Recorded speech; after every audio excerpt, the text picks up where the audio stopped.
The Magic Misfits. Chapter 3.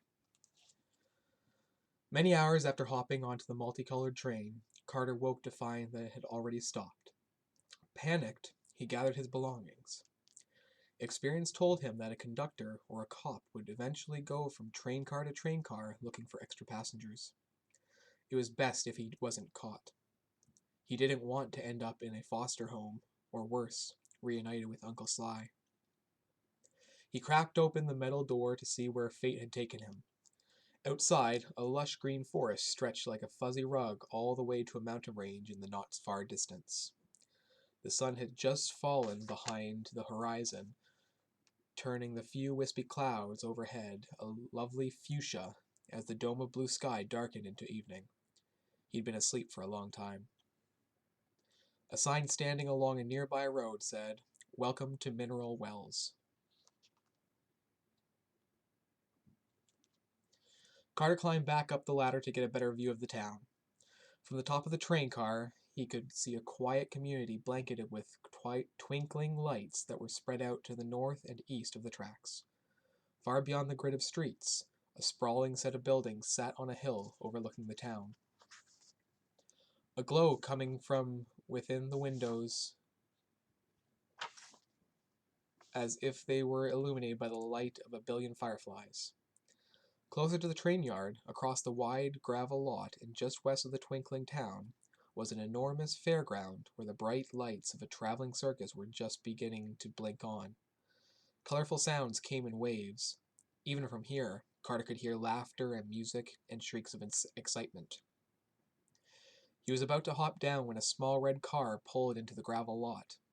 Carter ducked, flattening his body against the roof of the train. It would be bad if anyone reported seeing him. For a moment, Carter thought he was imagining things. People dressed as clowns began to hop out of the tiny red car, one after another, until a dozen different shaped men and women were huddled in a tight group of polka dots and stripes, staring toward a lone black train car parked on its own track. Instead of a smile, each of the clowns wore a painted frown on his or her face. Each had a bag in hand. Carter shuddered. He was not a fan of clowns. Whenever he'd seen them in advertisements or books, their fake expressions made him think of his uncle.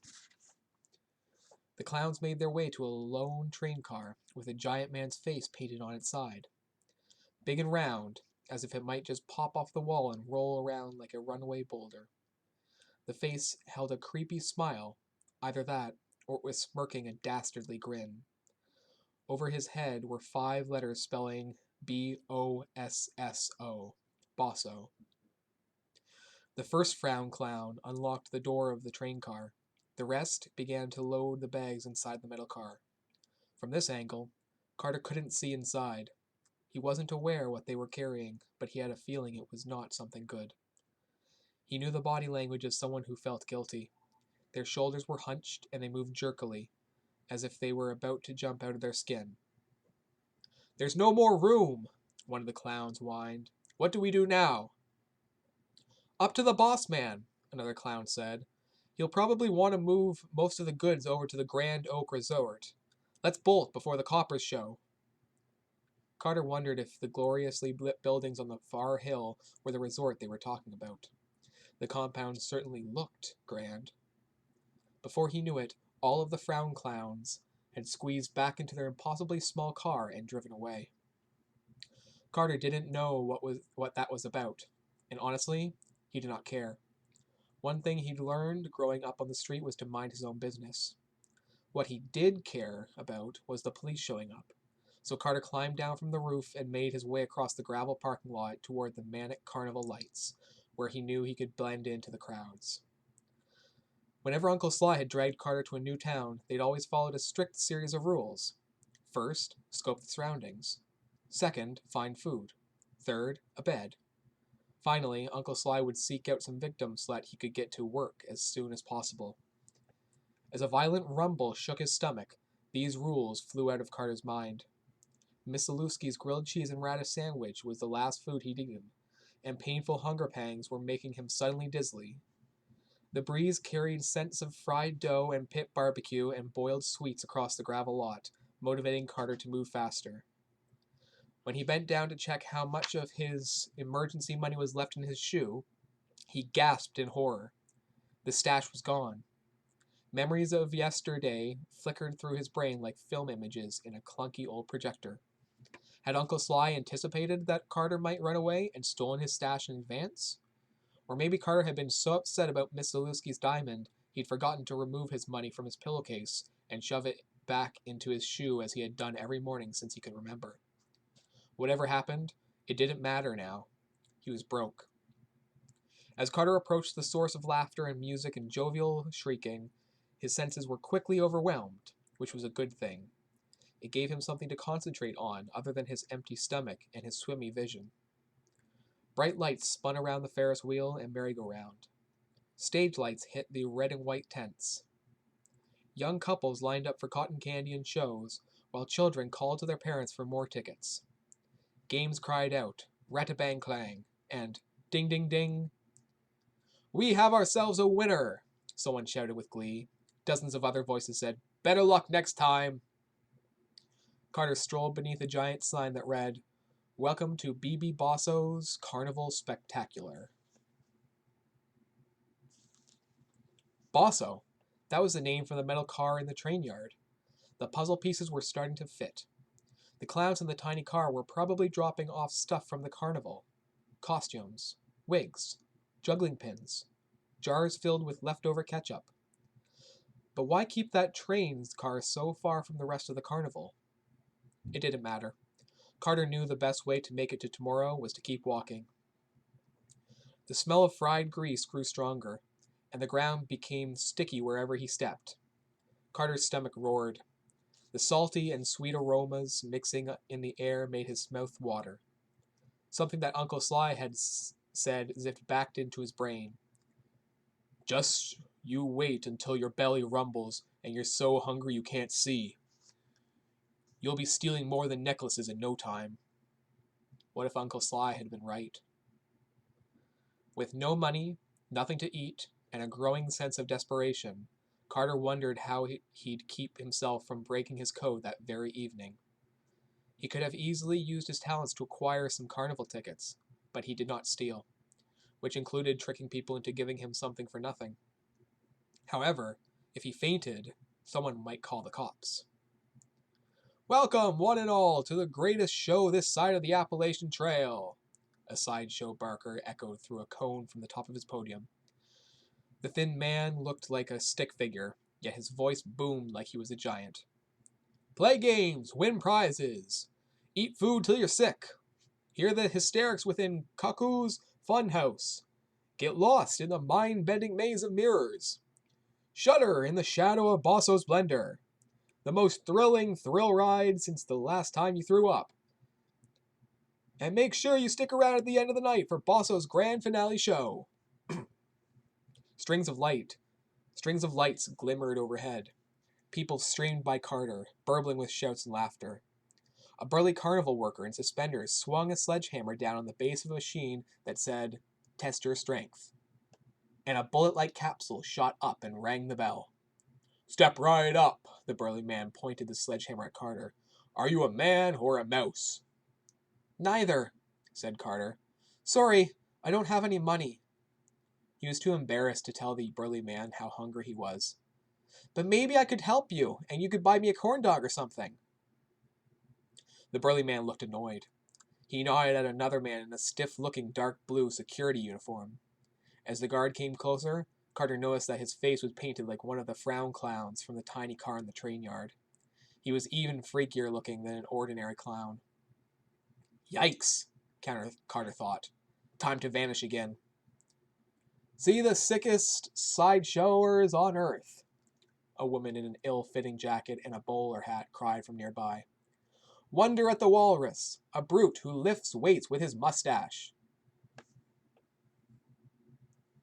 Watch the spider lady weave her weirdo web. Feed nails to the tattooed baby. Torment yourself by talking to the two-headed woman." There didn't appear to be any admission fee to this tent, so Carter ducked inside. He followed a group of spectators through a dimly lit gallery lined with glass boxes. A half chicken, half pig, the world's longest fingernail. A Venus flytrap whose bulb was the size of a cracked watermelon. Last was a glass coffin containing the skeleton of a mermaid. As others oohed and awed, Carter rolled his eyes. All these things were fake. He could see the seam where the chicken and the pig had been joined together, as well as the wood grain in the fingernail and dried paint on the Venus flytrap. One of the mermaid bones even had a price tag still on it. A large velvet curtain gave way to another room. This one separated into a series of small stages, one after the other. Carter looked over his shoulder, but he did not see the security clown following him anymore. Maybe he was safe now. He began to lose himself in the strange surroundings.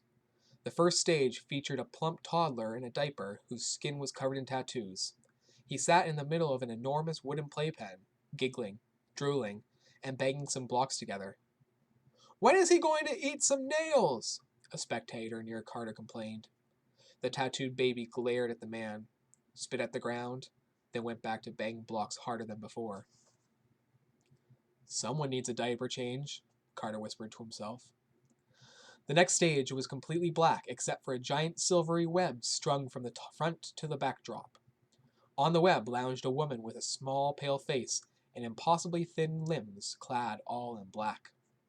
Carter did a double take when he realized she had 2 extra sets of arms extending from her sides. With a bored look, the spider lady was painting her nails in fire engine red polish, holding the bottle in her toes and the teeny brush in one of her mid-hands. Thinking of some of his own tricks, Carter looked more closely. The extra arms were covered in the sleeves of her black sequined dress, but the hands were bare. The fingers didn't move. "It's fake," Carter thought. "They're all fake." Since there wasn't an admission fee, technically they weren't breaking Carter's code. Still, it did not seem fair to the audience. It seemed like something Uncle Sly would be a part of. The next stage held an enormous glass aquarium, several feet wide, several feet long, and taller than the tallest man Carter had ever seen.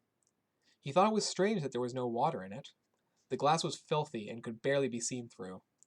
As people pushed their faces against it, they screamed or gasped. One woman nearly fainted. When it was Carter's turn, he saw why. Inside sat the two-headed woman calmly reading a book. The distorted view made her even more ghastly. Carter spit on his sleeve to wipe away an inch of dirt so he could see better. Of course the glass was so dirty, Carter thought. The sideshow needs the audience's view to be blurred.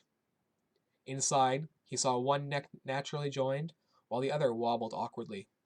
The first face moved and blinked, while the other stared blankly. It was a mannequin head attached to a real person. More tricks, Carter thought. Part of him was relieved, the other part disappointed. A third part gurgled again with hunger.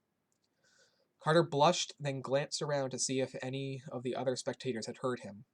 There was still no sign of security, so he proceeded to the fourth and final display. This stage buckled under the weight of the heavy objects upon it.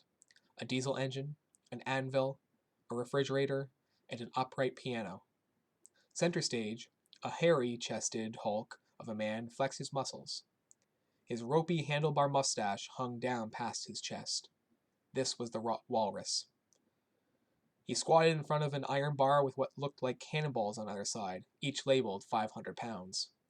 The tips of his mustache were tied to the giant weight. With a roar as fierce as a lion, the man struggled to stand, the barbell swinging at his waist. The downward pull on his mustache disfigured his face into a ghoulish grimace. His nostrils flared. Carter couldn't help but laugh. When the man brought the barbell to the ground, Carter saw that the man was staring at him with dark, piercing eyes. Carter headed out of the tent, returning to the night air.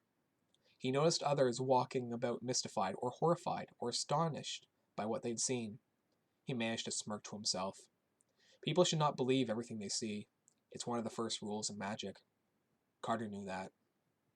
Do you? A quick lesson. While showing you one thing, perhaps with a right hand, a magician will often be doing another thing that you don't notice, probably with his left hand. This is called misdirection. It was one of the first things Carter had learned from Uncle Sly. BB Bosso's 2-bit sideshow only reaffirmed Carter's belief that there was no such thing as real magic. Yet, at this precise moment, something truly magical happened to Carter that he could not explain. Something that would change his life forever. He met Mr. Dante Vernon.